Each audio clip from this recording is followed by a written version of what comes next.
ಈಗ ಮೊನ್ನೆ ನಾವು ಒಂದು 200 ಬಸ್ಗಳನ್ನು ತೊಗೊಂಡಿದ್ದೀವಿ. ಈಗ 300 ಬಸ್ಗಳು ತಗೊಳ್ಳಿಕ್ಕೆ ನಮಗೆ ಅನುಮತಿ ಕೊಟ್ಟಿದ್ದಾರೆ. ಟೆಂಡರು ಕರೆದಿದ್ದೀವಿ. 2-3 ದಿವಸದಲ್ಲಿ ಟೆಂಡರ್ ಓಪನ್ ಆದಿದೆ.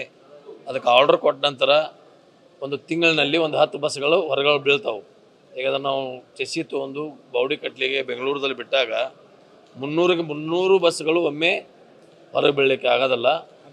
ಹಂತ ಹಂತವಾಗಿ ಬಸ್ಗಳು ಹೊರಗೆ ಬಂದಂಗೆ ನಾವು ಯಾವ್ಯಾವ ಬೇಡಿಕೆಗಳು ಯಾವ್ಯಾವ ಡಿಪೋದಲ್ಲಿ ಬೇಡಿಕೆಗಳು ಹೆಚ್ಚಿದೆ, ಚಿಕ್ಕೋಡಿಯಲ್ಲಿ ಮತ್ತು ಇಲ್ಲಿ ವಿಭಾಗಗಳಲ್ಲಿ ಯಾವ ವಿಭಾಗದಲ್ಲಿ ಬೇಡಿಕೆ ಇದೆ ಆ ವಿಭಾಗಗಳಲ್ಲಿ ಹೆಚ್ಚಿಗೆ ಬಸ್ ಕೊಡುವಂಥ ಕೆಲಸನ ಮುಂದಿನ ದಿನಮಾನಗಳಲ್ಲಿ ಮಾಡ್ತೀವಿ.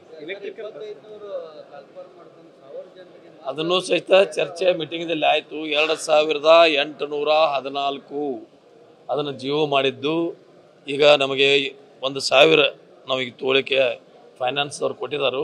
ಅದರ ಬಗ್ಗೆಗೂ ತಾಂತ್ರಿಕ ಕೆಲವು ನಮ್ಮ ಕಾನೂನು ಚೌಕಟ್ಟಿನಲ್ಲಿ ಅಡೆತಡೆಗಳನ್ನು ಹೊರಪಡಿಸಿ ಅವರು 1800 ತೋಳಿಕೆ ನಾವು ಮೊನ್ನೆನೇ ಬೋರ್ಡ್ ಮೀಟಿಂಗ್ದಲ್ಲಿ ಅದನ್ನು ಠರಾವ್ ಹಾಕಿ ಸರ್ಕಾರಕ್ಕೆ ಕಳಿಸಿದ್ದೀವಿ. ಆ ಸರ್ಕಾರದಲ್ಲಿ ಕೆಲವು ಕಾನೂನು ಅಡೆತಡೆಗಳನ್ನು ನಿರ್ವಹಣೆ ಮಾಡಿ ಅದಕ್ಕೂ ಶೀಘ್ರವೇ ಅನುಮತಿ ಕೊಡ್ತೀನಿ ಅಂತ ಹೇಳಿದರು.